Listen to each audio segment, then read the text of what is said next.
ማን ይሁንልህ ስምህ? ራሱም ይሁንልኝ። በቃ خلاص ሌላ ቀይሩ፣ ራሱም በተመቻም ቀይሩ። አይደለም ያንተም ፍቃድ ቢኖርበት ከተካለ ነው።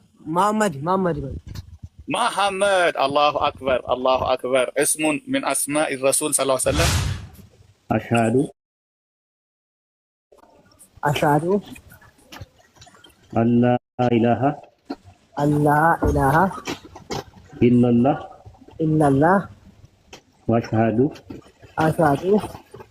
وأشهد أن محمدا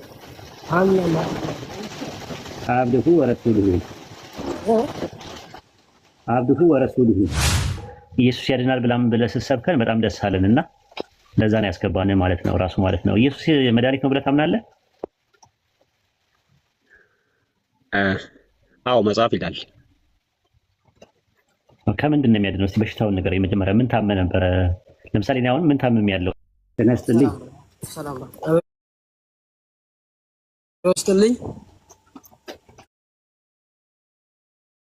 ተነስተልኝ ወይ ልባላለሁ። እንዴት ነህ? ነኝ ደስታ እባላለሁ። ጠንተ ፕሮቴስታንት። ኦኬ ጥሩ። አሁን ክርስትናን የተወክበት ምክንያትና እስልምና የማረከ ምክንያት ንገረን እስቲ በግርድፍና በሌጣው። አዎ ክርስትናን የተወኩት ከፈጣሪ ሁሉም ሰው ወጥቷል። አሁን ስለ ፈጣሪ ብሎ የሚኖር ሰው የለም። ለራሱ ብሎ ነው እየኖረ አለው። በቃ ፈጣሪ ማይወድ ነገር እየሰሩ ነው። ስለዚህ ውስጥ ብዙም አልተቀበረም እና ያላ ሰው ሁሌ ሲያይ በቃ አንድ መንገድ ነው የሚሄደው፣ አንድ ፈጣሪ ነው የሚጠራው። ስለዚህ እሱን ወድጄ ነው ያናገርኩት። ኦኬ ስለዚህ እስልምና የተመቸ በምን ምክንያት ነው? በምን ምክንያት ነው እስልምና የተመቸ? የሙስሊም እስልምና የተመቸ በምን ምክንያት ነው? በቃ ሐቀኛ ነው። ሁሌ ለአላህ ይኖራል። የተዋጣ አይፈልግም። አላህ ውጪ ወደ ሌላው መንገድ አይሄድም። ፈጣሪ የሚኖር ሰው ነው። ፈጣሪ የሚወድ ነው እና የመጀመሪያ የነበረውም ሙስሊምነት ነው። ኦኬ ማሻአላ። ስለዚህ ከአላህ በስተቀር በሐቅ የሚመለክ አምላክ የለም ብለህ ነብዩ መሐመድ ደግሞ የአላህ መልእክተኛና ባሪያ ብላችሁ መሆናችሁን አምነሃል አይደል? ተቀብለሃል። ሐሳቡን ገብቶሃል? ኦኬ ስለዚህ ከኔ ጋር እኔ የምለው ሻሃዳ በስላለ ማለት ነው። እሺ አሽሃዱ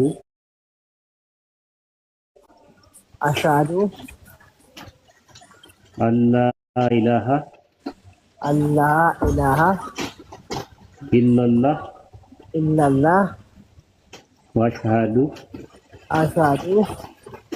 ወአሽሃዱ አነ ሙሐመደን አብዱሁ ወረሱሉሁ እኔ ከአላህ በስተቀር በሐቅ የሚመለክ አምላክ እንደሌለ በሐቅ የሚመለክ አምላክ እንደሌለ በሐቅ የሚመለክ አምላክ እንደሌለ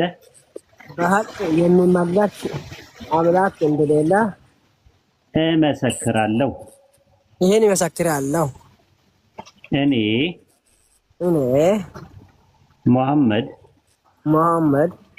የአላህ ባሪያና መልእክተኛ መሆኑን በልቤ አምኜ በአፌ እመሰክራለሁ። ማሻአላህ አላሁ አክበር። ተክቢር አላሁ አክበር ተክቢር አላሁ አክበር ተክቢር አላሁ አክበር ማሻአላህ አላሁ አክበር አላሁ አክበር አላሁ አክበር። ኡስታዝ ጀማል የሚጨምሩለት ነገር ካለ እስቲ ትንሽ ያጠር ያለች ዳዋ አድርጉለት። መርሐባ አልሐምዱሊላህ አልሐምዱሊላህ።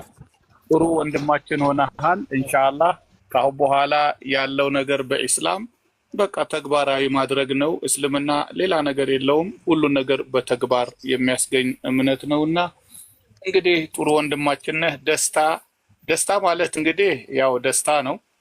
ከፈለክ የፈለከውን ስም የአባትህን ስም ብቻ ነው እንጂ የማትቀይረው። ከዚህ በኋላ ደስታ መባልም ከፈለክ ደስታው ማለት ትችላለህ። የፈለከውን ደግሞ ቢሆንልህ ስም ይሄ ይሆናል የምትለው ካለ ያንን ስም አሁኑን እናጸድቅልሃለን።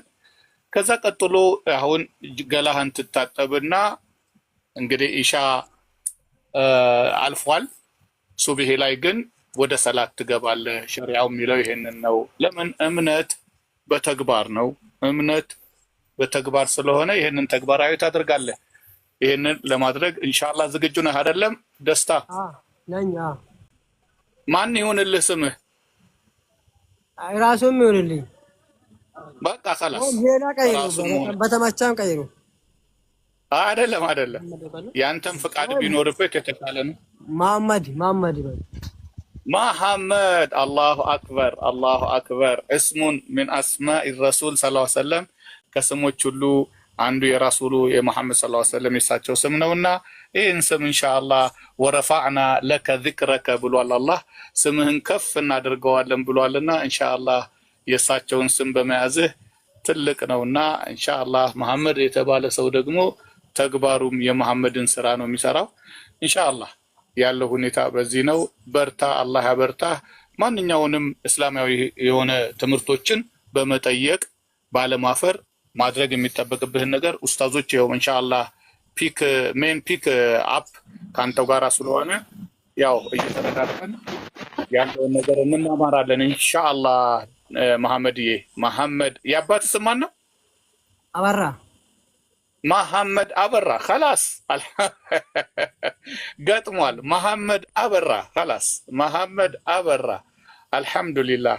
አልሐምዱሊላህ ያው እኔ ቀድሜ የገባሁ በመሆኔ ነው እንጂ ያው ወሂድም እንደምታየው ሁላችንም ከጎንህ ነን ኢንሻአላህ። መሐመድ አበራ መርሐባን ኡስታዝዬ። ብዙ ማለት ሙሐመድ በልሺ ምን ሙሐመድ ማሻአላህ። የተለያየ ፕሮናንሴሽን አለ። ራስ ማህሙድ የሚሉት አሉ፣ መሐሙድ የሚሉት አሉ፣ መሐመድ የሚሉ አሉ፣ ሙሐመድ የሚሉ አሉ። ቁርአን ላይ ግን ሙሐመድ ነው የሚለው። ማሻአላህ።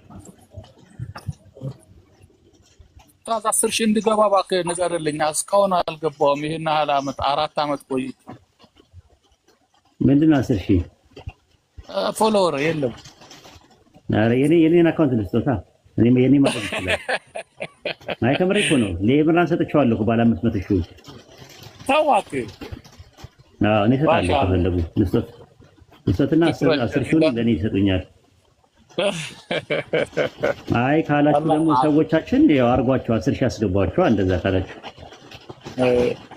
ሽክራን ጀዚላን አህሰን አላህ ኢለይክ ወረዓክ። አላህ ይጠብቅህ ኡስታዝዬ። አላህ ይጠብቅህ። አላህ ካንተ ጋር። እሺ አሁን የሚጨመር ነገር አለ? ሌላ ምንም የሚጨመር ነገር የለም። ፈርሃን ብያለሁ። እኔ ደግሞ ሳገኝ ፈርሃን ነው የምልህ። ፈርሃን ማለት ደስታ ማለት ነው። በቃ ያለ ነገር ካለ ችግር የለውም። አሊፍ ባታሳጅም የሚለውን ቁርአን ትገባለህ። ማን አለ? ሰው አለ። ቁርአን በትንሹ እኔ ጓደኛው ነኝ፣ ያመጣሁት ልጅ ነኝ። ችግር የለውም። በትንሹ አቀራዋለሁ። እኔም በትንሹ አውቃለሁ ቁርአን ኢንሻአላህ። ችግር የለውም። አሉ ወንድሞችም እህቶችም አሉ። እስቲ ከስር ካላችሁ የኛ ጀማ እኔ ወንድሙ ነኝ። እኔ ሙስሊም ነኝ እኮ ገባኝ። አይ እንትን ነው የምልህ ግሩፕ አለን እና ግሩፕ ውስጥ እንዲገባ ነው የፈለግነው እንዲማር። እሺ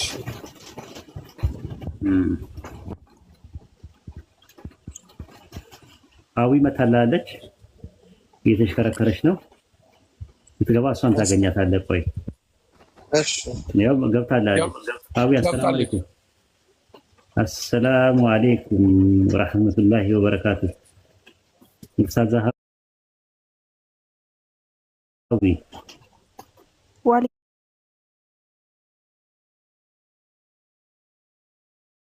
السلام ورحمة الله وبركاته. أستاذ እንዴት ናችሁ? አገኘው እስቲ ሜም ፒካፕል ሰላም አለይኩም። ወአለይኩም ሰላም። እሺ ወአለይኩም ሰላም ወራህመቱላሂ ወበረካቱ። ወንድሜ በውስጥ ቁጥርን አስቀምጥልኝ ወደ ቂራ። እሺ ችግር የለውም። ፎሎ መልስልኝ።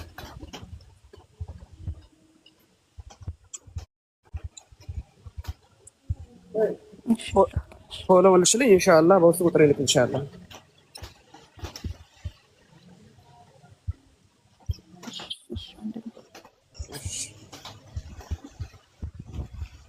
ኦኬ ቲጂ የድንግል ማርያም ልጅ አለች ቤታችን። እስቲ ቅድሚያን እንስጣት። ቲጂ ይሰማሻል?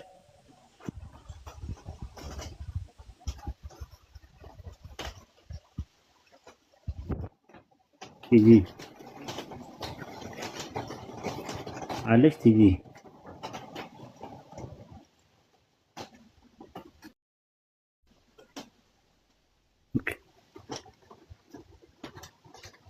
ኦኬ ሌላ መግባት ትፈልጉ ክርስቲያኖች ካላችሁ መግባት ትችላላችሁ። ሻሃዳ መያዝ የምትፈልጉ መስለም የምትፈልጉ ሰዎች ካላችሁ መማር የምትፈልጉ መጠየቅ የምትፈልጉ ክርስቲያኖች ካላችሁ መግባት ትችላላችሁ ነው የምንለው።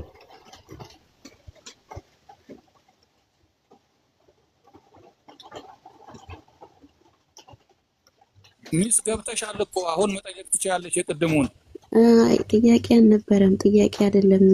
በቀደም ለታ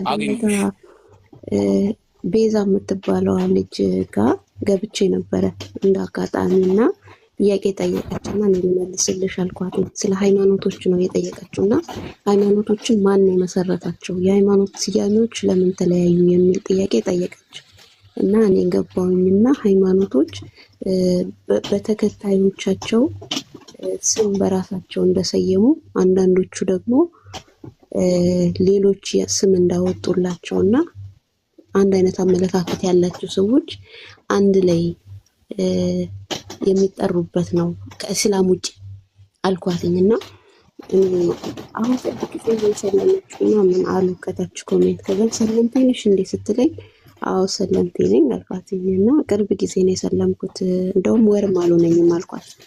ስላት ከታች ገና አሁን ሰልምሽ ነው እንደ ጥያቄ ምናምን እንትን የምትሆና ምናምን ከዛን ስለ ሃይማኖቶች ስያሜዎችን ያው ማውቀውን እያብራራሁላት ኢስላም የሚለው ግን ከአላህ እንደሆነና ከቁርአን ደግሞ እንዳለ እሱንም ነግሬያት ስለ ኦርቶዶክስ፣ ፕሮቴስታንት፣ ካቶሊክ የሚለውን ስያሜዎቻቸውን እየነገርኳት ኦርቶዶክስ የኢትዮጵያ ኦርቶዶክስ ብቻ መጠሪያ አይደለም። ኦርቶዶክስ የሚለው ጥሬ ቃሉ ቀጥተኛ ማለት ነውና ይሄንን ደግሞ ለራሳቸው ነው የሰየሙት።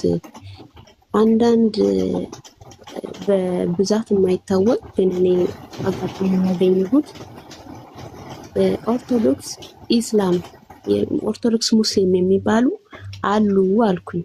ከዛን ይሄን ኬንያ ያመጣሽው እንደዚህ አይነት ነገር ነው በጣም ብዙ ሲናገሩኝ ነበርና ይሄን ነገር አንተ ታውቃለህ ብዬ አስባለሁ። ኦርቶዶክስ ማለት ክርስቲያን አይደሉም። ኦርቶዶክስ ኢስላም የሚባሉ አሉ፣ ክርስቲያን አይደሉም። ነገር ግን ይሄ ኦርቶዶክስ የሚለውን ቀጥተኛ የሚለውን ቃሉን ብቻ ለመጠቀም የሚጠቀሙ ቡድኖች አሉ። ከዚህ ጀምሮ የነበረው እንትን የትምህርት ስም ነው ራሱ። ኦርቶዶክስ እና ሄቴሮዶክስ የሚባል ነገር አለ። ኦርቶ ማለት ቀጥ ያለ ማለት ነው። ዶክስ ማለት ምስጋና ማለት ነው፣ ወይም ደግሞ አመለካከት ማለት ነው። ትርጉም የግሪክ ቃል ነው። ሄቴሮዶክስ ማለት ደግሞ ሄቴሮስ ማለት የተለየ ማለት ነው፣ ወይም የተዛባ ማለት ነው። ዶክስ ማለት ወይ ክብር ወይም አመለካከት ማለት ነው። ኦርቶዶክስ እና ሄቴሮዶክስ የሚባለው ትምህርት ላይ ነበር ከጥንት ጀምሮ የነበረው። ለምሳሌ አይሁዲያኖች ጋር ቀጥ ያለው ትምህርት ምን ይባላል? ኦርቶዶክስ አይሁድ ይባላል። እግዚአብሔር ይመስገን። እንዴት ናችሁ? ሁሉ ሰላም? ሰላም ነው። ታች እኮ ኢየሱስ ያድናል ብለህ ስትሰብከን በጣም ደስ አለንና ለዛ ነው ያስገባን ማለት ነው ራሱ ማለት ነው። ኢየሱስ መድኃኒት ነው ብለህ ታምናለህ?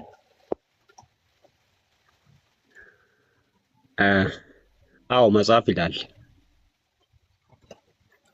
ከምንድን ነው የሚያድነው? እስቲ በሽታውን ንገረኝ መጀመሪያ። ምን ታመህ ነበረ?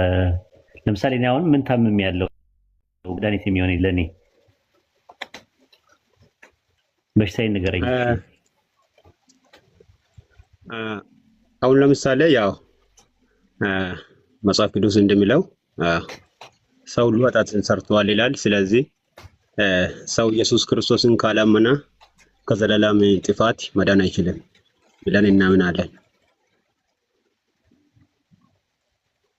እኮ። ማለት ምንድን ነው ማለት? ሰው ሁሉ ኃጢአትን ሊሰራ ይችላል። የአዳም ኃጢአት መጥቶ ነው በሰው ልጆች ላይ የውርስ ኃጢአት ምናምን? አዎ ሰው ሁሉ ኃጢአተኛ ነው ይላል እኮ። የወረሰው ከየት ነው ኃጢአቱን የወረሰው? ወርሶ ነው ወይስ ምንድን ነው? ዝም ብሎ ራሱ ሲሰራ ነው?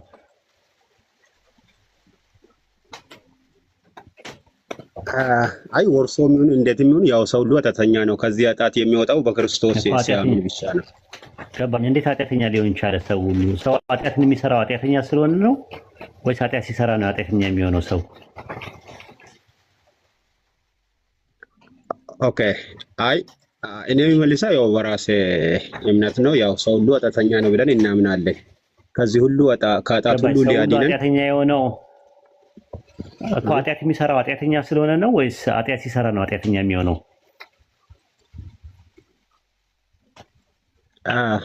ያው ሰው ሁሉ ኃጢአተኛ ነው እኮ። ኃጢአተኛ ስለሆነ ነው ኃጢአት የሚሰራው? አዎ ያው ኃጢአተኛ ስለሆነ ነው ኃጢአት የሚሰራው እኮ ኃጢአተኛ። ስለዚህ ኃጢአተኛ ስለሆነ ኃጢአት የሚሰራ ከሆነ ኃጢአተኛ ሊሆን እንዴት ቻለ ሰው? አይ ወደቀ።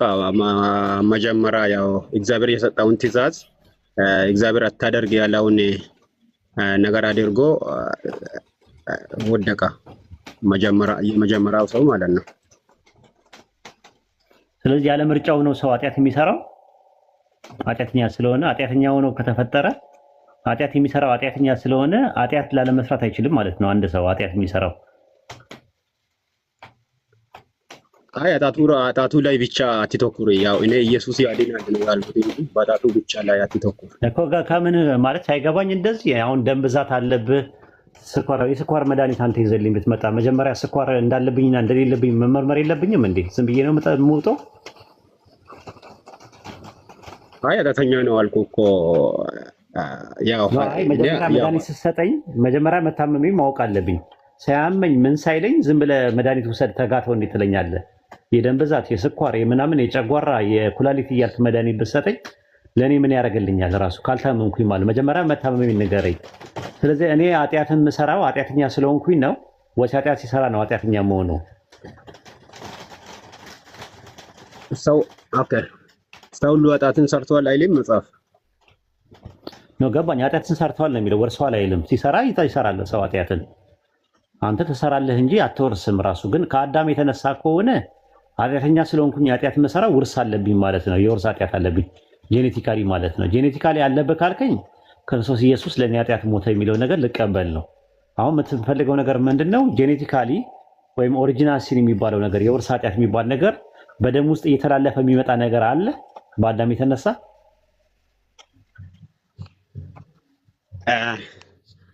ያው ሰው ያው ኃጢአተኛ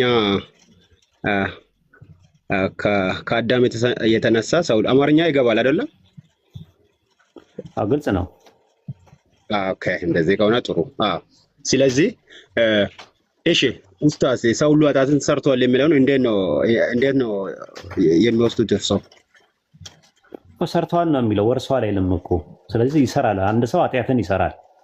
ገባኝ። ሮሜ ምዕራፍ 3 ቁጥር 23 ላይ ሁሉ ኃጢአትን ሰርቷል የእግዚአብሔር ክብር ጎሎታል ይላል።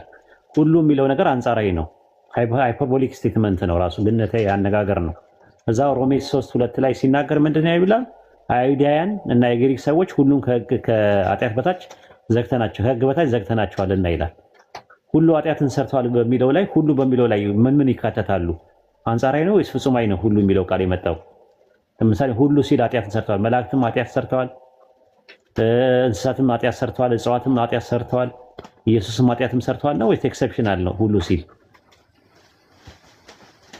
አይ ሁሉ ሲል ያው ሰውን ነው ያው አንጻራዊ ነው መጽሐፌ እኮ ሁሉ ሲል ማርያምን ያካትታል። ማርያምን ያካትታል ሁሉ ኃጢአትን ሰርተዋል ሲል ሰው ነችና ማርያም የሰራችው ኃጢአት መጽሐፉ ምን ሰርታለች? ኃጢአት የትኛውን ኃጢአት ነው የሰራችው? ማርያም የሰራችውን ኃጢአት እስቲ ከመጽሐፍ ቅዱስ ንገረኝ። አይ ሰው ስለሆነች ያው ኃጢአት መቼም ሰው ፐርፌክት አይሆንምና ለዛም ነው ኢየሱስ ክርስቶስ የመጣ። ስለዚህ ኢየሱስም ኃጢአት ሰርቷል ማለት ነው ሰው ስለሆነ። መጽሐፍ የለም ይላል አይልም እኮ ሁሉ ኃጢአትን ሰርተዋል ሲል ሁሉ በሚለው ሰው ሁሉን የሚያካትት ከሆነ ኢየሱስ ሰው ነውና ኢየሱስ ክርስቶስም ይካተታል ወይ ሁሉ በሚለው ውስጥ? ቆይ እኔን አያመታቱምና መጽሐፍ ቅዱስ ኢየሱስ ክርስቶስ ከኃጢአት በቀር አይልም፣ እኛን ይመስላል አይልም። ምኑ ከኃጢአት በቀር የሚለው ማን ነው? ባዩ እሱ ነው ያለው ማን ነው? እንደዛ ብሎ የነገረን ማን ነው? ዕብራውያን ላይ አይልም። ባዩ ማን ነው እኮ? ባዩ ማን ነው የነገረን? እንደዛ ብሎ የነገረን ማን ነው? ማንም ይበል ያው መጽሐፉ እኛ መጽሐፍ ነው ብለን እንቀበላለን። ማን የነገረን ነው እኮ የሚለው ከኃጢአት በቀር በነገር ሁሉ ተፈተነ ሲል ምንድን ነው ማለት? ከኃጢአት በስተቀር ሰው ያደረገውን ነገር አድርጓል ኢየሱስ? ከኃጢአት በቀር ሐላል የሆነውን ነገር አድርጓል? አይ ኢየሱስም ኃጢአት ሰርቷል ስላሉ ነው። አይ ኢየሱስ ሰጣተኛ ሁሉ ነገር እንደ ሰው ሁሉ ነገር አድርጓል። ገባኝ። ከኃጢአት በስተቀር ሁሉ ነገር ኢየሱስ አድርጓል። አይ ሁሉም ነገር ያው እንደኛ ያው ፍጹም ሰው ነው፣ እንደኛም ፍጹም ሰው ነው። ፍጹም አምላክ ኢየሱስ ለምሳሌ ሐላል የሆነው ነገር እኮ ከኃጢአት በስተቀር ሁሉ ነገር ካደረገ ኢየሱስ አግብቷል።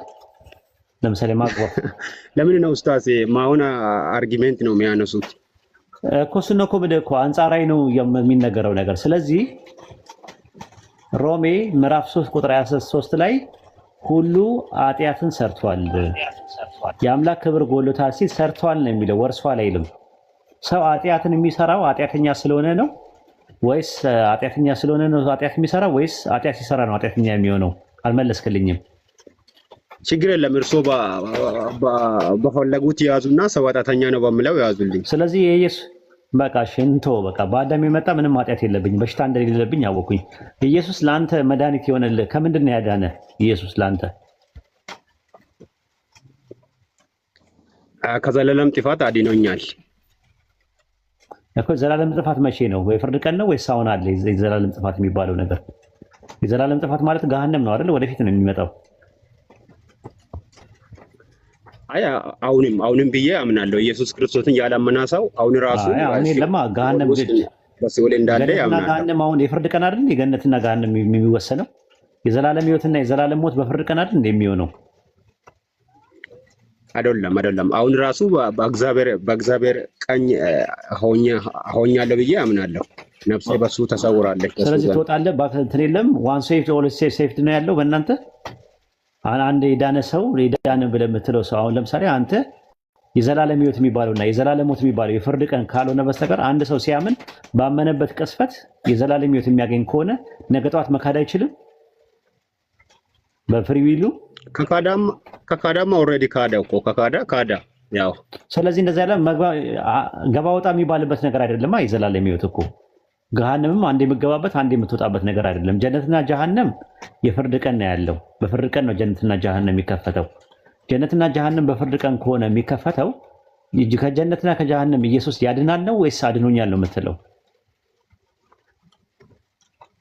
እኔ አድኖኛል ብዬ ነው። ያው በልጁ የሚያምን ሁሉ የዘላለም ሕይወት አለው ስለምን አለኝ ብዬ ነው። አልዳንክማ። ጀሃነም ገና ነው ወደፊት ነው የሚመጣው እኮ። ከጀሃነም ዳንክ የምትባለው ጀሃነም የሚባለው ስትገባ ነው፣ ወይም ደግሞ ጀሃነም የምትገባ ከሆነ ነው ራሱ። እኔ አልገባም እኮ ጀሃነም ነው የሚከፈተው። ጀሃነም እንትን ገሃነም እኔ አልገባም ላይ እኮ የለም እኮ አለ እኮ ጀሃነም አትገባም ስላመንክ አትገባም ነው የሚባለው እንጂ አልገባውም አይባልማ። ራሱ ነገ ጠዋት መካድም አለ፣ እስከ መጨረሻው መጽናት አለ። ማቴዎስ ወንጌል ምዕራፍ 24 ቁጥር 13 ላይ እስከ መጨረሻው የሚጸና እርሱ ምን ይላል አለ? ቸርነት። እስከ መጨረሻ የሚጸናው ይድናል። ይድናል ነው ያለው ድኗል ነው ያለው? ይድናል እኮ ይድናል ማለት አዎ በቃ ይድናል ነው። ከምንድን ነው የሚድነው? ከምን ይድናል? ይድናል ነው የሚለው ይድናል ነው የሚለው እንጂ ድኗል አይደለም የሚለው። እስከ መጨረሻው የሚጸና እርሱ ይድናል ሲል ከምንድን ነው የሚድነው? እስከ መጨረሻው የሚጸናው እኮ አዎ ባመንኩት ላይ አዎ መጽናት አለብኝ። አሁን ኢየሱስ ክርስቶስ አምላኬ መድኃኒቴ ነው ብዬ አምናለሁ። ከምንድን ነው የሚድነው? ከምንድን ነው የሚድነው? ከምንድን ነው የሚድነው? እስከ መጨረሻው የሚጸና ሰው ከሚመጣው ጥፋት። ስለዚህ የሚመጣው ጥፋት የሚድን ከሆነ አሁን ድኛለሁ ማለት አይችልማ። ተመልከት። ስለዚህ አንተ ድናሃል ወይስ ትድናለህ? አዎ እኔ ድኛለሁ አልኩህ እኮ ምንም አሁን ድኛለሁ። አሁን ታዲያ እስከ መጨረሻው የሚጸና ይድናል ለምን ይላል? ድናል ወይስ ትድናለህ? ኡስታዝ ቆይ ሊያስቀምጥ ችግር የለም ይገባኛል። ምን እንደጠየቁኝ ይገባኛል። አሁን ዲናል ወይ ብሎ ነው የጠየቁኝ። አዎ ድኛለሁ። አሁን ጌታ ኢየሱስ ክርስቶስ አሁን ቢመጣ ከእርሱ ጋር ያው እንደሚሆን አምናለሁ። ድናለሁ እኮ ሲመጣ እኮ የፍርድ ቀን የሚባል ነገር አለ እኮ። የፍርድ ቀን የሚባለው ነገር ነገ ነው። ተስፋ ነው አይደለ እንዴ? ተስፋ ነው አይደል? እና ጀሃነም ደግሞ ዛቻ ነው። በመጣም እኮ ዛቻ ነው አይደለ? ያን በመጣም እኮ እድናለሁ ብያለሁ። ዛቻ አይደለም የተነገረን? ዛቻ አይደለም እኮ ዘላለማዊ ጥፋት የሚባለው ነገር ዛቻ አይደለም? እኔ ድኛለሁ ለምንድን ነው እርሶ ይጠፋል? ዛቻ አይደለም ወይ? ዛቻ ነው። ዛቻ ነው እኮ አሁን እኮ ዛቻ ነው። ገሃነም አሁን ላይ ዛቻ ነው። ገነትም ተስፋ ነው። ተስፋና ዛቻ ነው። የፍርድ ቀን ነው የሚሆነው። አንተ በማቴዎስ ወንጌል ምዕራፍ 24 ቁጥር 13 እና 14 ላይ ባለው ጥቅስ መሰረት እስከ መጨረሻው ድረስ የሚጸና ይድናል ይላል። ይድናል ነው የሚለው ወይስ ድኗል ነው የሚለው? ይድናል። ስለዚህ ይድናል የሚለው ከምንድን ነው የሚድነው? እኮ እኔም አልኩህ እኮ ምንም አሁን ጥፋት ቢመጣ ከዛ ጥፋት እኔ ድናለሁ ብዬ አምናለሁ እኮ። ይድናል ማለትና ድኗል ማለት ልዩነቱ ምንድን ነው? ድኗል ማለት ምንም በሚመጣው ነገር ሁሉ ድናለሁ። ስለዚህ ይድናል ማለት እናንተ ድኗል ነው የሚለው ባይብል፣ ይድናል ነው የሚለው? ሁለቱንም ያስቀምጣል። እሺ ድኗል የሚል ነገር አውጣና አሳየኝ። አሁን ለምሳሌ አንደኛ ዮሐንስ መልእክት ምዕራፍ 5 ቁጥር 11 ጀምሮ ልጁ ያለ ሕይወት አለ፣ የእግዚአብሔር ልጅ የሌለው ሕይወት የለውም። የዘላለም ሕይወት እንዳላችሁ ታውቁ ዘንድ ይህን ጽፌላችኋለሁ ይላል ሐዋርያው ዮሐንስ። ተስፋ ነው። ተስፋውን ነው ሕይወት የሚለው። ተስፋውን ነው ሕይወት የሚለው። ተስፋው በእጅ ስላለ ነው ሕይወት አላችሁ የሚለው ነገር። እኔ ጠየቁ ጥያቄ ከገሃነም ሰው ድኗል የሚል ትምህርት አለ ወይ በባይብል ውስጥ? ገሃነም ወደፊት ያለ ነገር ነው። ከገሃነም ደግሞ ከዳነ አርፎ ቁጭም ነው ማለት ያለበት። ኦልሬዲ ገነት ውስጥ መግባት ነው ያለበት። አሁን ገነት ውስጥ ገብተሃል አንተ? አዎ። ኦኬ፣ ገነት ውስጥ የገባ ሰው ከቶ አይወጣም ይላል። ከዛ ውስጥ አንተ አትወጣም? ነገ ጠዋት አሁን መካድ አይችልም አንድ ሰው? ገነት ውስጥ ገብተሃል አንተ? አሁን ላይ ገነት ውስጥ ነው ያለኸው አንተ? እሱን ተው ኡስታዝ፣ እሱን ቢተው ጥሩ ነው። እኔ አሁን ገነት ውስጥ ነው ያለኸው ወይ ነው? አሁን ገነት ውስጥ ነው ያለኸው ወይ? ከዳንክ ገነት ውስጥ ነው ያለኸው?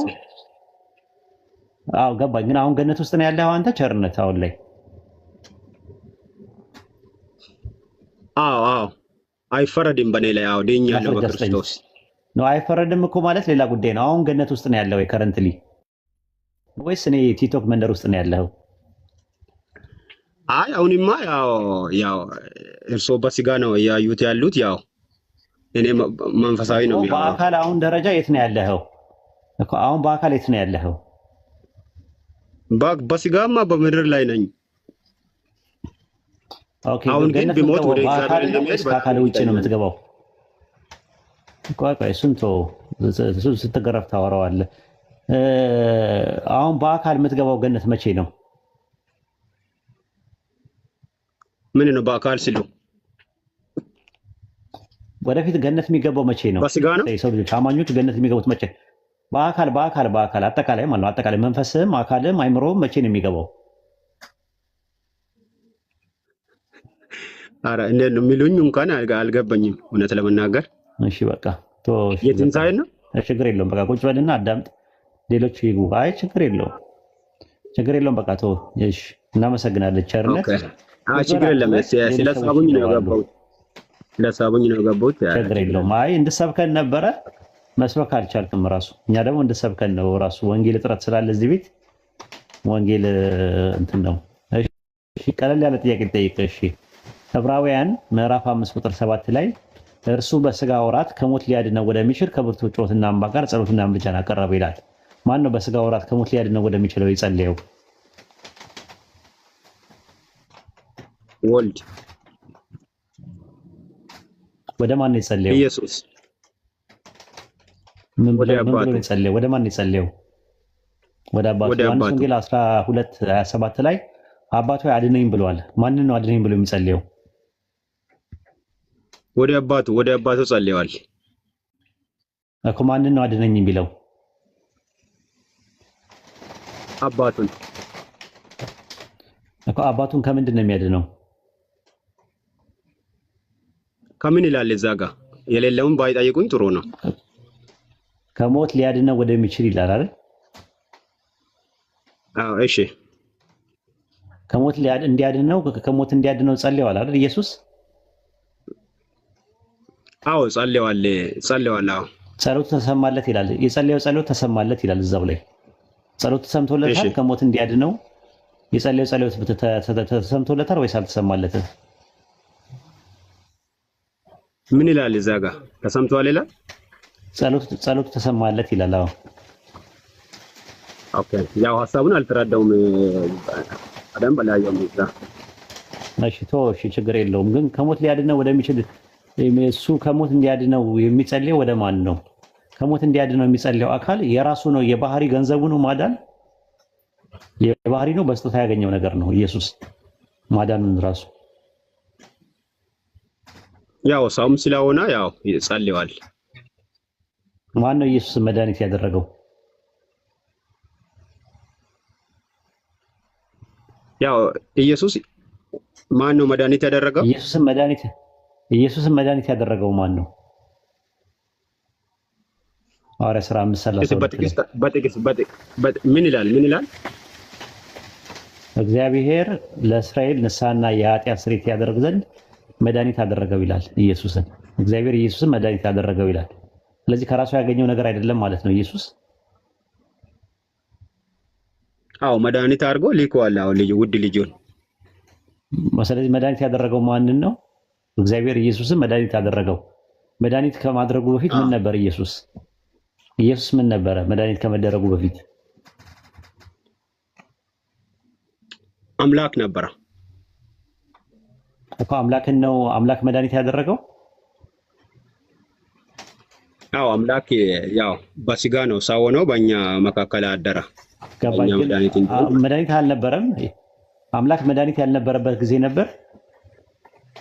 አይ በዛ አንጻር ሳይሆን የኛን በእኛ ቦታ ቤዛ ሆኖ ሊያድነን እኮ። ከዛ መድኃኒት አልነበረም ማለት ነው ኢየሱስ። መድኃኒት አልነበረም ማለት ነው ኢየሱስ። አይ በዛ አንጻር ሳይሆን አይደለም። እኔ ያላልኩትን ነው ያው ያሉት እኔ እንደዚህ ያላልኩት ነው። አይ መድኃኒት አደረገው ስትለው መድኃኒት ከመደረጉ በፊት ምን ነበረ? ስለ አምላክ ነበረ። አምላክ እያለ ግን መድኃኒት አልነበረም? አዎ ለሰው ልጆች መድኃኒት አልነበረም። አዎ ሰው ልጅ መዳንን ያገኘው በክርስቶስ ስጋ ለብሶ። ስለዚህ መድኃኒትነቱ የባህሪ ገንዘቡ አይደለም ማለት ነው። በጸጋ ያገኘው ነው ማለት ነው ኢየሱስ። አይ እርሱ አሉ እሱን ነው በጸጋ ያገኘው ነው። ከራሱ የተብቃቃ አይደለም። በሌላ አካል መድኃኒት የሚሆን ከሆነ ከራሱ ያገኘው ነገር አይደለም፣ በስጦታ ያገኘው ነገር ነው አይደለም። ኡስታዝ ኢየሱስ ክርስቶስ በመጽሐፍ ቅዱስን ይዞ ኢየሱስ ክርስቶስ አምላክ አይደለም ብሎ ማንም ሰው ክርክር ማንሳት አይችልም። እውነት ለምን እንኳን ከኔ ጋር ሌላ ይቀርና ምንም በፍጹም ይችላል። እሱን እንመጣበታለን። ከበል ይችላል። እሺ ዮሐንስ ወንጌል 10:40 ላይ ከእግዚአብሔር ሰምቼ የነገርኳችሁ ሰው ነኝ ይላል። አንትሮፖስ የሚለው ማንን ነው? አምላክ የሚለው ማንን ነው? እዛ ጋር ምንም አምላክ ማለቱ ያው አባቱን አምላክ ብሎ ይጠራል። ያው አምላክ ስንት ነው? አምላክ አብም አምላክ ነው፣ ወልድም አምላክ ነው። አምላክ አንድ አምላክ የጠየኩ አምላክ ስንት ነው የጠየኩ? ማን ነው ብዬ አልጠየኩም። አንድ አምላክ ነው አልጠየኩም። ስጠይቅ ብቻ ነው የምትመልሰው። አምላክ ስንት ነው ብዬ ስጠይቅ ስንት ነው አልከኝ? አንድ ነው አልኩት። ከዛ ከአንድ አምላክ ነው ሲሰማ የነበረው ኢየሱስ?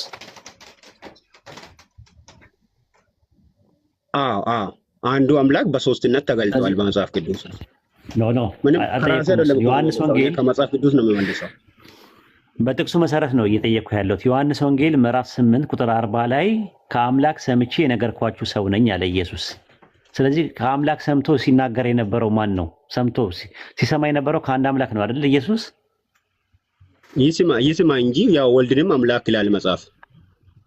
ኖ አይ ጠየቅኩ። ዮሐንስ ወንጌል 8:40 ላይ ባለው ጥቅስ ነው፣ ስንመጣበታለን። ዮሐንስ ወንጌል ምዕራፍ 8 ቁጥር 40 ላይ ባለው ጥቅስ መሰረት ከእግዚአብሔር ሰምቼ የነገርኳችሁ ሰው ነኝ ይላል። ከዛ ከአንዱ አምላክ እየሰማ ከሆነ በባለቤትና በተሳቢ መካከል ተሻጋሪ ግስ አለ፣ የሚያዳምጥ አለ። እና ከማን ነበር የሚያዳምጠው የነበረው? አይ ከአንዱ አምላክ ሲል ኢየሱስ ክርስቶስን አምላክ አይደለም የሚለውን አርጊሜንት በፍጹም አይሰጥም። ኖ አያጠየቁም። እሱ ለምሳሌ ይኸውልህ ቸርነት ከወይድ እየሰማ ለኦልቤን ይነግረው ነበር ብዬ ብናገር ቸርነት የሚሰማው ከኔ ነው የሚሰማው። ከአንድ አምላክ ካለ ከአንድ አምላክ እየሰማ የሚናገረው የነበረው ከአንድ አምላክ ውጭ አምላክ የለም። አንድ አምላክ አለ። ከአንድ አምላክ ሲሰማ የነበረው ማን ነው? ከአንድ አምላክ እኮ ያው ከአባቱ ይሰማል። አንድነት አላቸው እኮ ከአንድ አምላክ ነው ያለው። ከአንድ አምላክ እየሰማ ከሆነ በአሰሚና በሰሚ መካከል የባለቤትና የተሳቢ ጉዳይ አይደለም ወይስ አለ? ምንም ያለ ነገር አይታየኝም ለኔ። ያው ኢየሱስ ክርስቶስ ከአባቱ ጋር እንደነበረ ያው ይናገራል መጽሐፍ ሙሉ ስለሚናገር። ኖ እሱን አይደለም የጠየቅኩ። ከአምላክ ሰምቼ የነገርኳችሁ ከሱ እየሰማው ነው ይላል። ከማን ነው የሚሰማው? አምላክ ነው። ከአምላክ የሚሰማው ለምን ይሰማል? አምላክ ሙሉ እውቀት ካለው ከአንድ አምላክ እየሰማ የሚናገር የነበረ አለ። ከራሱ አይናገርም። ከራሱ የማይናገሩ ሲሰማ የነበረው ምንድን ነው? ኦንቶሎጂካሊ ሰው ነው? ጥንዚዛ ነው? መልአክ ነው? ምንድን ነበረ? ዮሐንስ ወንጌል 8:40 ላይ ባለው ጥቅስ መሰረት ይስማ እንጂ ያው ከአባቱ ለምን ሰማይ አልልም። ያው ሰማ በኋላ ያው የነበረው ምንድን ነው ይላል ዮሐንስ 8:40 ላይ። ዮሐንስ 8:40 ላይ ከአንዱ አምላክ ሲሰማ የነበረው ምን ነበር ነው የሚለው ኦንቶሎጂካሊ ጥቅሱ ምን ይላል? ጥቅሱን ልንገሩኝ። ያው እንትን ከእግዚአብሔር ሰምቼ የነገርኳችሁን ሰው ልትገሉኝ ትፈልጋላችሁን? አብርሃም እንዲህ አላደረገም ማለት ሲሰማ የነበረው ምን ነበር ሲሰማ የነበረው ከአንድ አምላክ? ለምንድን ነው ሊገሉ የፈለጉት አይሁዳውያኖች? እሱን እንመጣበታለን። ከላይ ከአውዱ ጀምረን እንመጣበታለን። አሁን ሌላ ቦታ አትሂድ። ዮሐንስ ወንጌል 8:40 ላይ ባለው ጥቅስ መሰረት ከእግዚአብሔር ሰምቼ የነገርኳችሁ ሰው አለ። ከአንዱ አምላክ ሲሰማ የነበረው ምን ነበር? ሰው ነው? መልአክ ነው? ጥዚዛ ነው? ድመት ነው? ፍየል ነው? ምንድን ነው ሲሰማ የነበረው እንደ ጥቅሱ መሰረት? እኮ ያው ሰምቶ መጥቶ ያው አባቱን ሰምቶ ያው ለኛ ያው ተገልጦ ያስተምር አባቱን ገልጧል በራሱ እኮ ምን ነበር ሲሰማ የነበረው ምን ነበር ነው ያለው ኦንቶሎጂካሊ ማለት ነው።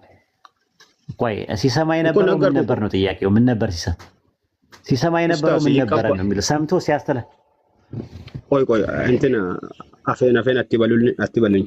ስለዚህ ምንድን ነው እኔ ሲመልስ መልስ ቢሆንም ባይሆንም ይቀበሉልኝ የመለስኩትን መልስ ችግር የለም። ነው አይ በጥቅሱ መሰረት ነው እየጠየቅኩ ያለሁት። ያው ምን መሰለህ ትክክል ነው እስከሚሉ ድረስማ አልጠብቅም። አዎ ጀርባን በልቶ አንተ እከክልኝ በላኝ እያልከኝ እኔ እግር ላይ ባክልህ ስሜት ይኖረዋል እንዴ? አይኖረውም። ዮሐንስ ወንጌል 8:40 ላይ ባለው ጥቅስ መሰረት ችግር የለም። የገጠር ልጅ ቢሆንም እኔን አያመታቱኝም። ሌሎችን ያመታቱ እንጂ እኔን አያመታቱ። ኧረ እኔ አልመታህም። ለምን እመታሃለሁ?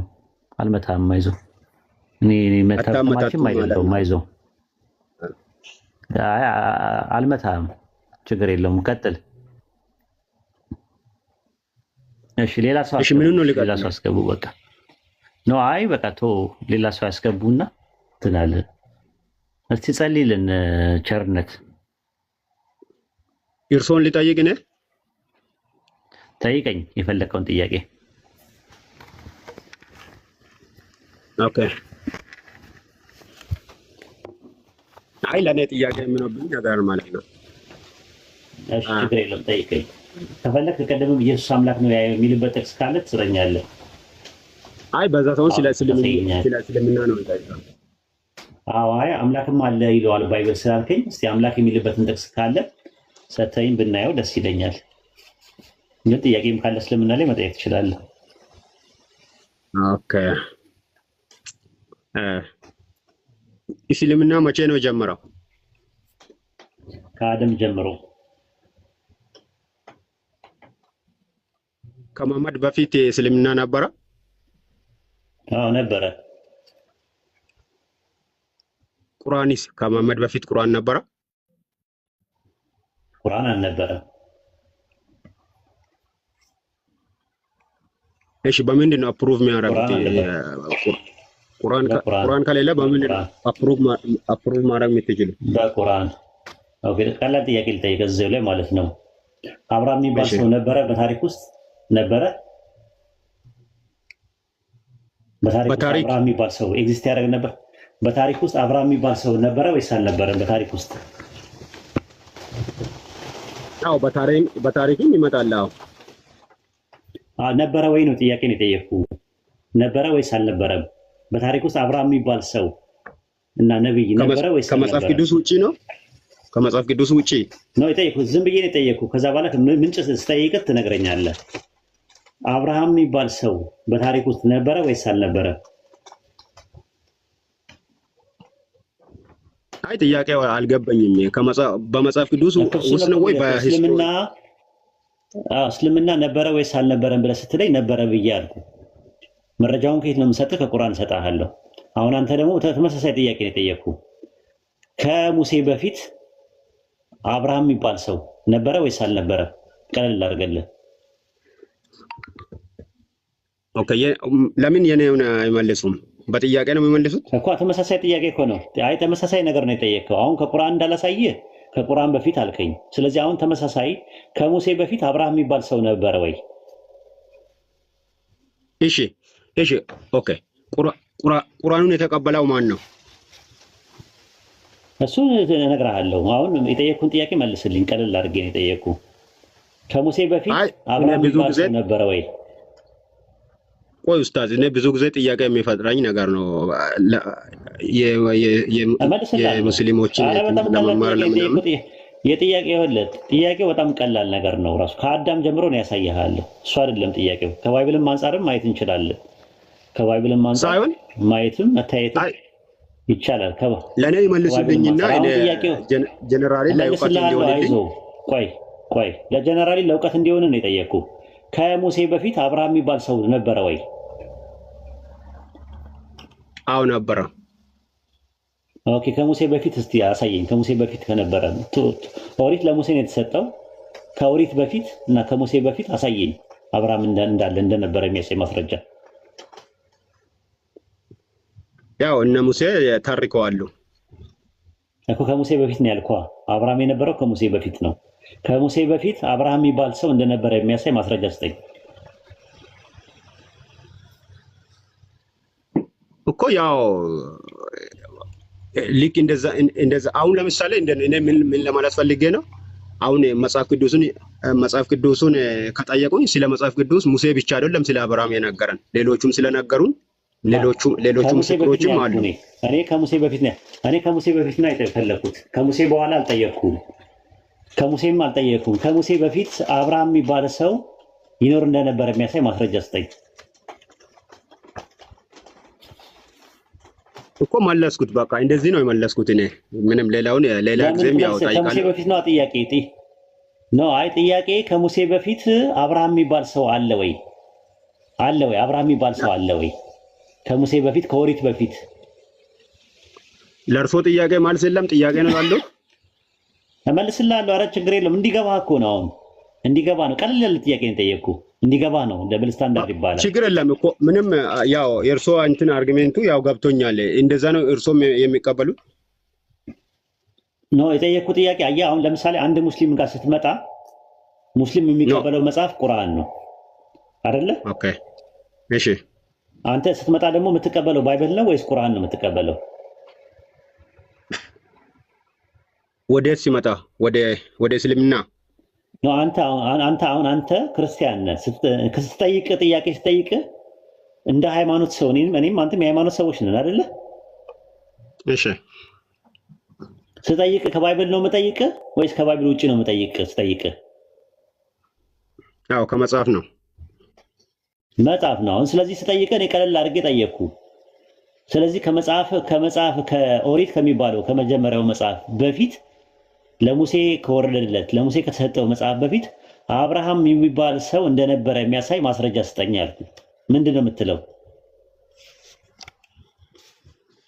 ኦኬ እሺ፣ ያው ከመጽሐፍ ነው የምነግርህ። እንደዛ ማለት ነው። አየህ፣ እንደዛ ነው። አንድ ሙስሊም ስጠይቀው ከቁርአን በፊት እስልምና እንደነበረ የሚያሳይ ማስረጃ ስጠኝ ስትለው ቁርአኑ ከቁርአን በፊት ከጥንት ጀምሮ ከአደም ጀምሮ የነበሩት ነቢያቶች ሙስሊም እንደነበሩ ቁርአኑ ይናገራል።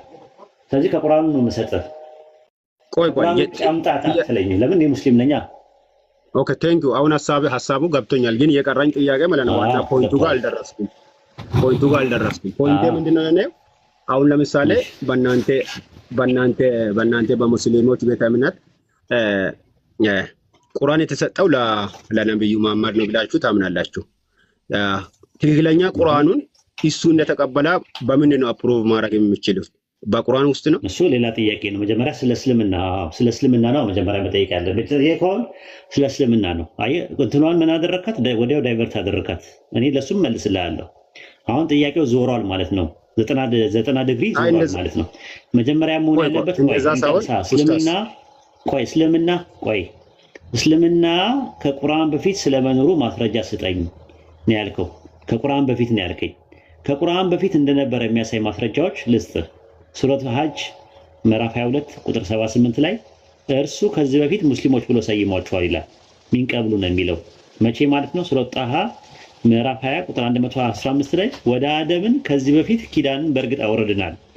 አላህ ወደ አደም ኪዳንን ሲያወርድ በዛን ሰዓት ጀምሮ እስልምና እንዳለ ነው ቁርአን የሚናገረው። ይሄው ቁርአን ይናገራል። ከአደም ጀምሮ ማለት ኑህ አለይሂ ሰላም ምንድን ነው? ሙስሊም ነው። ማስረጃ ይኖር ይሆናል? አዎ ብዙ ቦታ አለ። ራሱ ሙስሊም እንደነበር አብርሃም ሙስሊም ነው። ኑህ አለይሂ ሰላም ሙስሊም ነው። ሙሳ አለይሂ ሰላም ሙስሊም ነው። ኢየሱስ ሙስሊም ነው። አሁን ጥያቄ የሚነሳው ሙስሊም ማለት ምን ማለት ነው? ቸርነት ምን ማለት ነው? ሙስሊም ማለት ትርጉሙ የቃሉ ትርጉሙ እሱን ምን ማለት ነው? ሙስሊም ማለት ኢስላም ማለት ነው። አላወኩም እንደዚህ ማለት ነው። ያው ማለት ነው ሳይገባህ እኮ ነው ያልከው። አዎ ኢስላም ማለት ሳይሆን ስሙን ባያውቅም ያው እምነታችሁን ምናምን ያውቃለሁ እኮ ልንገርህ። እሺ እኮ ከአዳም ጀምሮ ነበር ስለ ራሱ ዝም ብላው ትረዳዋለህ በቀላሉ። ከአዳም ጊዜ ጀምሮ እስልምና ነበረ ሲባል ኢስላም የሚለው ቃል አስለመ ታዘዘ ከሚል ቃል ነው የመጣው። አንዱን አምላክ በአምልኮ መታዘዝ ምን ይባላል? ኢስላም ይባላል። አንዱን አምላክ በአምልኮ ታዛዥ ሙስሊም ይባላል። ሙስሊም ማለት ሲምፕሊ ታዛዥ ማለት ነው። ትርጉሙ የቃሉ ትርጉም አረብኛ ነው። ሲምፕሊ ታዛዥ ማለት ነው። ኢስላም ማለት ሲምፕሊ ትርጉሙ ምንድነው? መታዘዝ ማለት ነው። ስለዚህ ከአዳም ከመጀመሪያ ከዘፍጥረት ጀምረህ ስትመለከተው አዳም ማንን ይታዘዝ ነበረ? ማንን ነው ሲታዘዝ የነበረው አምላክ? ማነው? አዳም ከመጀመሪያ ጊዜ ጀምሮ። ጥያቄ ነው። አዎ አንተ እንዲገባህ እኮ ነው የምጠይቅህ፣ እንዲገባህ ነው። ኦኬ አይ እኔ የኔ ጥያቄ ነው ማንሳት የፈለኩት፣ ግን ያው እኮ የመለስኩልህ እኮ ነው የመለስኩልህ። የነበሩ ሰዎች ሙስሊሞች ነበሩ፣ ታዛዥ ነበሩ። እና በባይብል ላይ አንድ ጥቅስ ልስጥና ባይብል ማለት ነው ከባይብል ማስረጃ ልስጥ ሙስሊም የሚለው ማለት ነው። ኢዮብ ምዕራፍ 22 ቁጥር 21 ላይ አውጣው ላሳይህ። ኢዮብ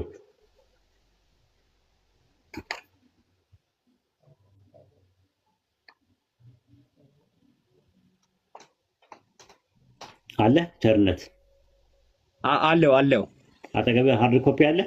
ኢዮብ ምዕራፍ 22 ቁጥር 21 ላይ አሁን ከእርሱ ጋር ተስማማ ከአምላክ ጋር ማለት ነው፣ ሰላም ይኑርህ ይላል። ሰላም ይኑርህ የሚለው የዕብራይስጡ ቃል ይሻልም ነው የሚለው ስርወ ቃሉ ሸለም ነው። ባይብል ሀብ ይህንን ሲያብራራው ምን አለ? በአረብኛ ሰሊም ይባላል አለ። መስጠት ማለት ነው፣ ራስን ማስገዛት ማለት ነው። በሴማዊ ግስ ግን ሙስሊም እና በግስ መደብ ኢስላም በመደበኛ ለአምላክ መታዘዝ ነው ይላል። አረቢክ ቢ ሴፍ ሴኩርድ ፍሮም ፎልት ሜክ ኦቨር ሳይን ሪሳይን ሰሚሽን ዋን ሰልፍ ስፔሻሊ ቱ ጋድ አለ ለአንድ አምላክ ወይንስ ፓርቲሲፕል ሙስሊም ኢንዴፊኒት ኢስላም ፕሮፐር ሰሚሽን ቱ ጋድ ብሎ ነው የሚያስቀምጠው። የምን ማብራሪያ? ኢዮብ ምዕራፍ 22 ቁጥር 21 ላይ ማብራሪያው ማለት ነው። ባይብል መክፈት ትችላለህ? ረመዳን ትችላለህ? ባይብል መክፈት? አዎ እችላለሁ። ወልቤ ጀማል ትችላለህ? አዎ እችላለሁ። አዎ በቃ ኢዮብ ምዕራፍ 22 ቁጥር 21 እናውጣለት። ሙስሊምና ኢስላም የሚለው ቃል እንዳለ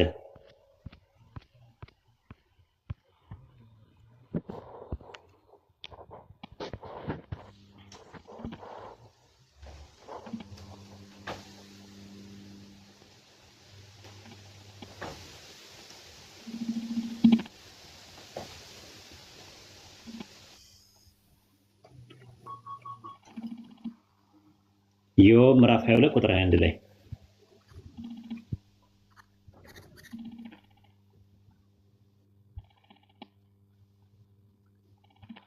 ባይብል አለ እንዴ? ቸርነት እሱ የለኝም። ኦኬ ባይብል አለ ኦንላይን ላይ ስላለ 22 21 ላይ ኢዮብ ምዕራፍ 22 ጥቅሱን ያዘውና ያውጣላል። 22 21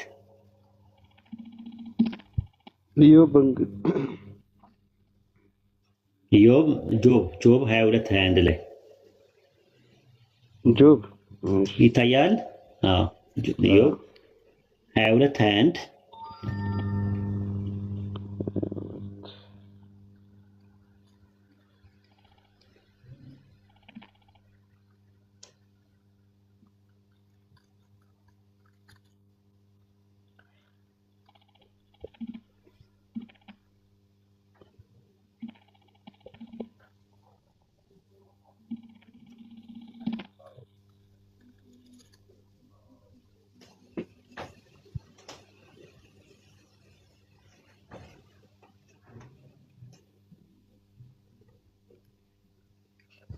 አውጣው ባይብል ሀብ አንድ ጥያቄ የመጨረሻ ጥያቄ ልጠይቅ ከመጽሐፍ ቅዱስ ፕሊዝ። ትችላለህ? እሺ ጠይቅ። እሺ በቃ ሌላ ሰው ታስገባላችሁ። እሺ ኦኬ። አጭር ጥያቄ ነው ስለ ኢየሱስ ክርስቶስ ማለት ነው። መጽሐፍ ቅዱስ መጽሐፍ ቅዱስ ኢየሱስ የእግዚአብሔር ልጅ ነው ይላል አይደለም? አዎ ይላል መጽሐፍ ቅዱስ። ኦኬ ልጁ አምላክ ነው ይላል? እኔ አላየሁም። ካለ ታሳየኛለህ እንደዛ የሚል። ኦኬ እሺ። መጽሐፍ ቅዱስ ካለ አንደኛ ዮሐንስ ምዕራፍ 5 ቁጥር 20 ላይ አውጣለት እስቲ።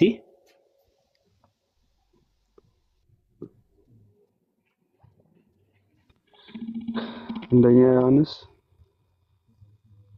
ምዕራፍ 5 ቁጥር 20 ላይ አንደኛ ዮሐንስ ምዕራፍ 5 ቁጥር 20 ላይ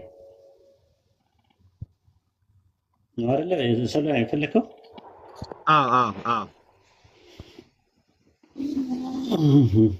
የእግዚአብሔር ልጅ እንደመጣ እውነተኛ የሆነውን ዘንድ ልቦናን እንድናውቅ ልቦናን ልትሰጥ እናውቃለን። እውነተኛ የሆነው በእርሱ አለን፣ እርሱም ልጁ ኢየሱስ ነው። ከዛ 4 ነጥብ ይዘጋና እርሱ እውነተኛ አምላክና የዘላለም ሕይወት ነው ይላል። የሚያወራው ስለ አብ ነው የሚያወራው። ላብራራልህና ከዛ በኋላ ወደዛ ትመጣለህ። ዮሐንስ ወንጌል ምዕራፍ 17 ቁጥር 3 ላይ ኢየሱስ ሲጸልይ ምን አለ? እውነተኛ አምላክ ብቻ ነው የሆንከው አንተንና የላከውን ኢየሱስን ያውቁ ዘንድ ይህች የዘላለም ሕይወት ናት አለ። ሴቶ ሞኖን ኤሌክትሮኖን ቴዎን አለ። እውነተኛ አምላክ ብቻ ነው የሆንከውን አንተንና የላከውን ኢየሱስን ያውቁ ዘንድ ይህች የዘላለም ሕይወት ናት አለ። ሐዋርያት ሥራ 13:23 ላይም ከዚህ ሰው ዘር አምላክ እንደ ተስፋ ቃሉ ለእስራኤል መድኃኒት ኢየሱስን አመጣ አለ። ሲጀምር ጥቅሱ ምን ይላል? የአምላክ ልጅ እንደመጣ ይላል። አምላክ የተባለው ማን ነው? ልጅ የተባለው ማን ነው? ቸርነት። ከዛ ነው የሚጀምረው። ኦኬ አይ እዚህ ጋር የተናገረው ያው ግልጽ ስለ ኢየሱስ ነው የተናገረው። የእግዚአብሔር ልጅ እንደመጣው ከመጀመሪያው ጀምሮ እኔ ልፍታና ከዛ እርሶ ይፈታሉ። ትክክለኛውን ሐሳብ ያው ኦዲየንሱ ይቀበላል። ችግር የለም። እሺ ኦኬ ሐዋርያ ዮሐንስ እዚህ ጋር መልእክቱን ሲጽፍ ምንድነው ያለው? የተናገረው ያው ሙሉን ሐሳብ ስለ ኢየሱስ ክርስቶስ ነው የተናገረው። የእግዚአብሔር ልጅ እንደመጣው ያው የመጣው የእግዚአብሔር ልጅ ነው። እውነተኛ የሆነው እናውቅ ዘንድ ልቦናን እንደሰጠን እናውቃለን። እውነተኛ በሆነው በእርሱ አለን። እርሱ ማን ነው? ኢየሱስ ክርስቶስ። እርሱም ልጁ ኢየሱስ ክርስቶስ ነው ይልና ከዛ ደግሞ እርሱም እውነተኛ አምላክና የዘላለም ሕይወት ነው። የተናገረው ስለ ኢየሱስ ክርስቶስ ነው። ይሄ ግልጽ ነው። ስለ አብ ሳይሆን እርሱ ያሉ ዮሐንስ 17 አይ ቲንክ 3 ላይ እሱ የተናገረው ያው አብን ነው። እዛ ጋር የተናገረው ስለ አብ ነው ኢየሱስ ክርስቶስ የተናገረው። እንደዛ ነው ሐሳቡ። ኦኬ የአንደኛ ዮሐንስ መልእክት ምዕራፍ 5 ቁጥር 20 ላይ የአምላክ ልጅ እንደመጣ ይላል። አምላክ የሚለው አብን ነው፣ ልጅ የሚለው ወልድን ነው። እውነተኛ የሆነውን ዘንድ እናውቅ ዘንድ መረዳት እንደሰጠን እናውቃለን አለ። እውነተኛ የተባለው አብ ነው። ዮሐንስ 8:26 ላይ ዳሩ ግን የላከኝ እውነተኛ ነው ይላል። እውነተኛ የሆነውን ዘንድ እናውቅ ዘንድ ልቦና እንደሰጠን ወይም እውቀት እንደሰጠን እናውቃለን ይላል። ስለዚህ እውነተኛ የሆነው በልጁ በኢየሱስ በኩል አለን የሚለው ኪንግ ጄምስ ቨርዥን ባይብል ላይ ማየት ይችላሉ ከፈለግ። እውነተኛ የሆነው በልጁ በኢየሱስ በኩል አለን አለ። በልጁ በኢየሱስ በኩል አለን አለ። ከዛ በኋላ ነው ሆቶስ የሚለው ነገር ይህ አለ እውነተኛ አምላክና የዘላለም ሕይወት ነው አለ። ስሩ በልጁ በኩል የታወቀው እውነተኛ የሆነው አንድ አምላክ አለ ብሎ ነው የሚያስቀምጠው። እሱም እውነተኛ አምላክና የዘላለም ሕይወት አለ ብሎ ነው የሚያስቀምጠው ማለት ነውና እዚህ ጋር የሚያወራው ስለ አብና ስለ ወልድ ነው። ራሱ ሁዮ አውቶ የሚል ነገር አለ። ራሱ ሁዮ የሚለው ልጅ ማለት ነው። አውቶ የሚለው ደግሞ እርሱ ማለት ነው። ሂሰን ነው የሚለው። እስቲ እንግሊዝኛውን አንድ ጊዜ ያወጣለት በቀላሉ ላስረዳው። እንግሊዝኛው ላይ ላስረዳውና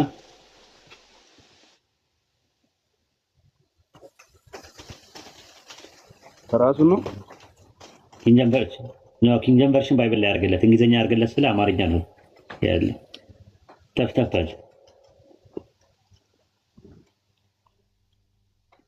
ካይ ኤስ ሜን ኤንቶ አልቲዮን ይላል። ዊ አር ኢን ሂም ሁ ኢዝ ዘ ትሩ ዋን። አየው ካይ ኤስ ሜን ኤንቶን አሌፍ ነው ይላል። እውነተኛ የሆነው በእርሱ በኩል አለን አለ። ከዛ በኋላ ነው ይህ አለ ማለትም እውነተኛ የሆነው ማለትም አብ በልጁ በኩል ያለው እውነተኛ አምላክና የዘላለም ነው። ኤንቶ ሁዮ አፍቱ ኢየሱ ክርስቶ አለ በልጁ በኢየሱስ በኩል አለን አለ። ኢን ዘ ሰን ኦፍ ሂም ጂሰስ ክራይስት አለ። ከዛ በኋላ ነው ኡቶስ ኤስቲን ሆ ኤሌቶን ቴዎስ ካይ ዞ አዮኒስ የሚለው እርሱ ይህ አለ እውነተኛ አምላክና የዘላለም ሕይወት ነው ይላል። ስለ አብ ነው የሚያወራው በልጁ በኢየሱስ በኩል የተገለጠው። ኢየሱስ ክርስቶስ ከሰማይ ወርደዋል። ረመዳን ኢየሱስ ክርስቶስ ሌላ ቦታ ከሰማይ ወርደዋል። ኢየሱስ ክርስቶስ 5:20 እንጨርስ። መጀመሪያ የጀመርነውን እንጨርስና ከዛ በኋላ እንትምር። ረመዳን አለ ወይስ እምቢ ብሎ ነው እኮ? አይደለም ካሉ እኮ እኔ በቃ እንትና ያው ሐሳቦትን ያው ረመዳን አለ አግኝቻለሁ አይደለም። አንደኛ ዮሐንስ መልእክት ምዕራፍ 5 ቁጥር 20 ላይ ባለው ጥቅስ መሰረት ምንድነው የሚለው? ቆይ አንደኛ ዮሐንስ መልእክት ይታያል። አንደኛ ዮሐንስ መልእክት ምዕራፍ 5 ቁጥር 20 ላይ ማለት ነው። ኪንግ ጄምስ ቨርዥን ባይብል ላይ ይላል and we know that the son of God is come አለ የአምላክ ልጅ እንደመጣ has given us understanding አለ understanding አለ ምንድነው መረዳት እንደሰጠን እናውቃለን። we may know in him that is true አለ እውነተኛ የሆነው በእርሱ አለ አለ we are in him that is true አለ በእርሱ በልጁ ኢየሱስ በኩል አለ even in his son Jesus Christ አለ this is አለ ይህ አለ the true one and eternal life ነው ብሎ የሚያደርጉ in his him ነው የሚለው his son ይላል። his የሚለው ማንን ነው የሚያመለክተው? ቸርነት። his የሚለው ማንን ነው የሚያመለክተው? his የሚለው ፖሴሲቭ ፕሮናውን ማንን ነው የሚያመለክተው? his የሚለው ይታያል እዛ ጋር ታች his ማለት in የምትለዋል እሱ ነው አይደለም እንደ እሱ ማን ነው? እርሱ የተባለው ማን ነው? ያው እሱ ማለት ያው ኢየሱስን ነው እሱ ማለት። ኧረ his son የሚለው his son ይላል ደግሞ son ይላል። ሂስ የተባለው ማን ነው? ሰን የተባለው ማን ነው? ለይልኝ። እዚህ ላይ አሁን ያስቆ ጥቅስ ላይ እንግሊዝኛው ላይ ራሱ ሂስ የተባለው አብ ነው ወይስ ወልድ ነው? ኦኬ even in his son Jesus Christ this is the true God and eternal life so ስለዚህ በልጁ በኢየሱስ በኩል አለን አለ። ሂስ የተባለው ማን ነው? ሰን የተባለው ማን ነው?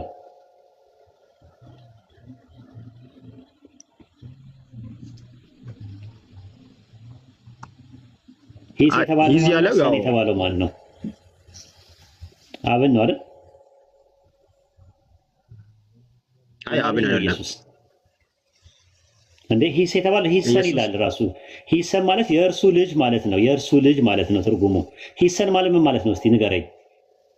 አይ እዚህ ብቻ አይደለም እኮ ሌላ ጋር ኖ ኖ ቆይ ይሄንን ነው የምንጨርሰው። ምክንያቱም ሌላ ቦታ ቀጥታ ልጁ አምላክ ነው ይላል አይደለም ማለት ነው። አንድ ስምንት ላይ ቆይ አይደለም። እኔም አንዴ ሊያወራ ቸርነት ተረጋጋ።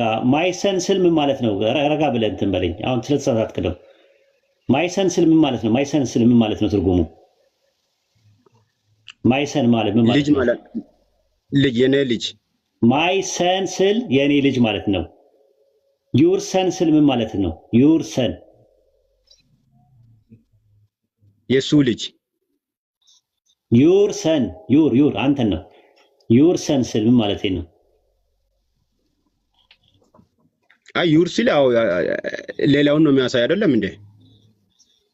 የኔ ስል ደግሞ ማይሰን። ሂሰን ማለት ምን ማለት ነው? ሂሰን ሲባል ምን ማለት ነው? ሂሰን ማለት የሱ ልጅ። ሂሰን እርሱ የተባለው ማን ነው? እዚህ ጋር እርሱ ሂስ የተባለው ማን ነው? ሂሳን ኦኬ። ሂሳን ሚንስ ያው ሂሳን የተባለው ያው ኢየሱስ ክርስቶስ ነው። ሂስ የተባለው ማን ነው ነው ጥያቄው። ሂስ ካላ እኮ ሂስ ካላ ያው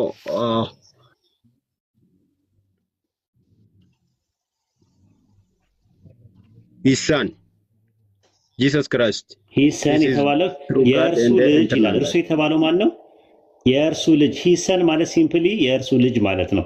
እርሱ የተባለው ማን ነው? የእርሱ ልጅ ከተባለ ያው የእርሱ ልጅ ማለት ያው አብን ነው የሚያሳየው።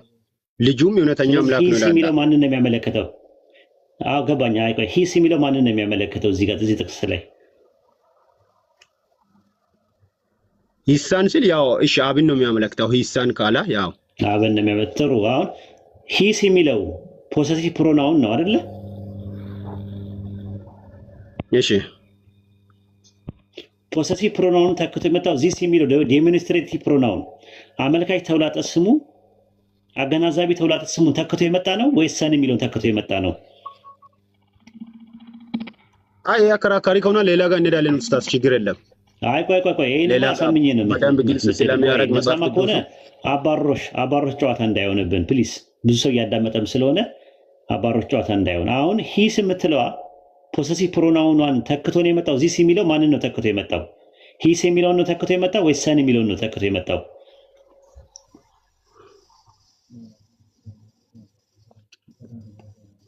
አይ እኔ ያው ያ ሙሉ ሐሳብ ስለ ኢየሱስ ክርስቶስ እንደሚናገር ነው ያው እኔ የሚቀበለው። ኢቨን ኢን ሂስ ሰን ጂሰስ ክራይስት ዚስ ኢዝ ዘ ትሩ ጋድ ይላል። ይህ እውነተኛ አምላክ ነው አለ። ማንን ነው እውነተኛ አምላክ የሚለው? ዚስ የሚለው ማንን ነው ተክቶ የመጣው?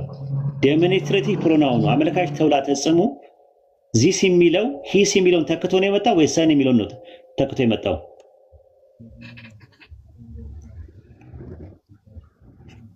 ምክንያቱም ሙሉ በአማርኛ አንድ ኤግዛምፕል ልስጥና ከገባ ገባ ነው፣ ካልገባ ጦስን ይዞ ሂድ። ኤፌሶን 2:8 ላይ ያወጣለት ተመሳሳይ ግራ መላሳየው አማርኛ አድርግለት።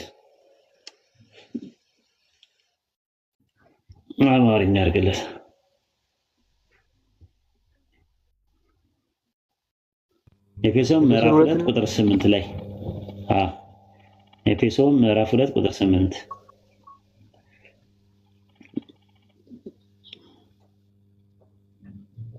ይታያል። ቁጥር 8 ላይ ጸጋው በእምነት አድኗችኋልና ይህ የእግዚአብሔር ስጦታ ነው ይላል። የእግዚአብሔር ስጦታ የተባለው ጸጋው ነው ወይስ እምነት ነው የተባለው? የትኛው ነው? ጸጋው። ለምን እምነት የሚለውን ለምን አላካተትክም? ለምን እምነት የሚለው ነው?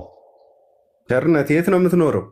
መጽሐፍ አለው እና ኡስታዝ ወይድ ልስጥ። የት ነክ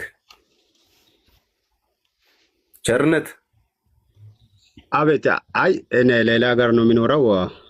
እስቲ መጀመሪያ እንትን በደንብ ማንበብ አለብኝ። ይላክልህ፣ ችግር የለም።